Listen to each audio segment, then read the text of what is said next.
We continue to follow breaking news in the search for the Brown University shooter, which is over, that massive manhunt, over because that man was found dead in a storage facility in Massachusetts. Thanks for joining us for the news at 11. I'm Brent Harden. And I'm Sarah Sanchez. Investigators and Providence leaders spent more than an hour tonight going through those developments and evidence that they have found.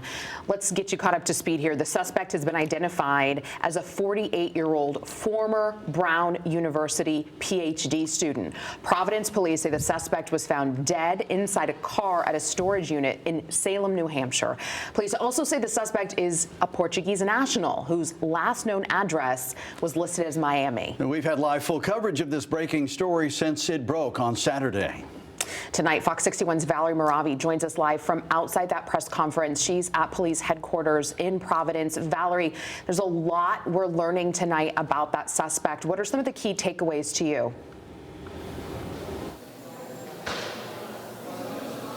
Yes, Sarah, Brent, it's been an hour-long press conference, and it just finished literally 5 minutes ago. So we have learned a lot in the last 40 minutes, actually. But I could tell you that it's been 5 days of excruciating days, actually, for the families of the victims and the entire community of Providence. So I can finally tell you that the massive manhunt for the suspect in connection with the Brown University shooting is officially over. So we've been here all day at the police headquarters in Providence, and officials have finally confirmed that the suspect in connection with the shooting was found dead in a New Hampshire storage facility again this Thursday evening. So what we know, what officials were able to confirm, yes, again, this is a 48-year-old man of a Portuguese nationality, of course, and he was a Brown student 25 years ago, and he was identified as Claudio Manuel Neves Valente. We know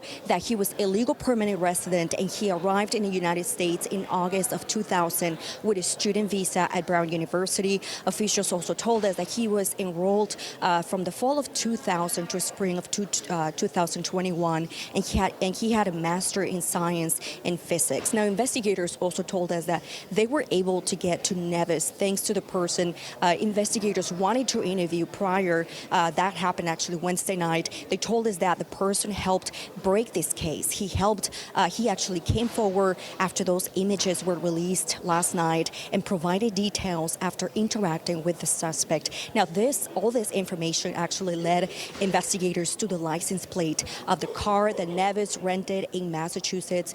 When they found him in New Hampshire, they discovered that Neves had killed himself. They also told us that several license plates, including Miami and Maine, were found in the car. They also found 2 firearms by his thigh and foot. They will take those weapons to analyze them, and they were able to also find other evidence in the car that confirmed that Neves was the suspect in connection with the Brown University shooting. We also learned that during this investigation, DNA evidence from the scene at Brown was processed in Connecticut at the State Police's Division of Scientific Services in Meriden. Now, at this moment, officials also told us that they don't know why Brown at this point. They don't know why this specific classroom and what led to this motive, or what was the motive. They're still investigating. This case is still active. There's still a lot of questions they want to answer to bring justice, not just to the community, but also the families of the victims, and especially those 2 students who were killed in the massive shooting. They also said to us they also have more evidence they still have to process. So we definitely bring you the latest, both on air and online on Fox61.com. Reporting live in Providence, Valerie Moravi, Fox 61.